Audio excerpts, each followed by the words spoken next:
سلام درنو لیدونکو، د نن ورځې تازه او مهمو خبرونو ته ښه راغلاست. پرون په اسلام آباد کې د طالبانو سفارت د افغانستان د سقوط ورځ په شانداره مراسمو ولمانځله، چې پکې د پاکستان سیاستوالان مولانا فضل الرحمن، محمود خان اشکزی، سراج الحق او ګڼو نورو پلویانو ګډون کړی و.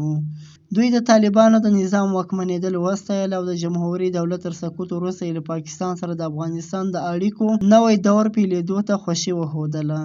بل خواته د امریکا د ملي امنیت پخوانی سلاکار جان بولټن نیوز میکس ټلویزیون سره په خپله تازه مرکه کې ادعا کړې ده چې بهرنیو ترهګرو یو ځل بیا په افغانستان کې پناه ځایونه موندلي دي او امریکا باید په طالبانو باندې مرستې بندې کړي.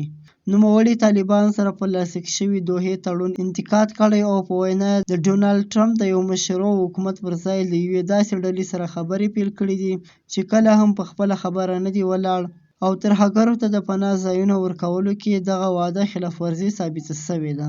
نوموړي ویلي دي بهرني ترهګر بیرته افغانستان ته ګرځېدلي دي او له هغه ځایه په اروپا او منځني ختیځ باندې بریدونه کوي. د نوموړي په وینا طالبانو سره د امریکا مستقیمې او غیر مستقیمې مرستې باید سمدستي بندې شي. بلې خواته د پاکستان د خارجه وزارت ډیر ځنډنی بیان: د بنګلادیش وروستیو ګډوډیو او حکومت پرځولو کې هیڅ لاس نه لرو. وایي بنګلادیشیان خپله تکړه دي او خپلې مسلې خپله حل کولی شي. دا او د نن ورځې تازه او مهم خبرونه. سبا نیوز سبسکرایب کړئ او له نورو ملګرو سره یې هم شیر کړئ.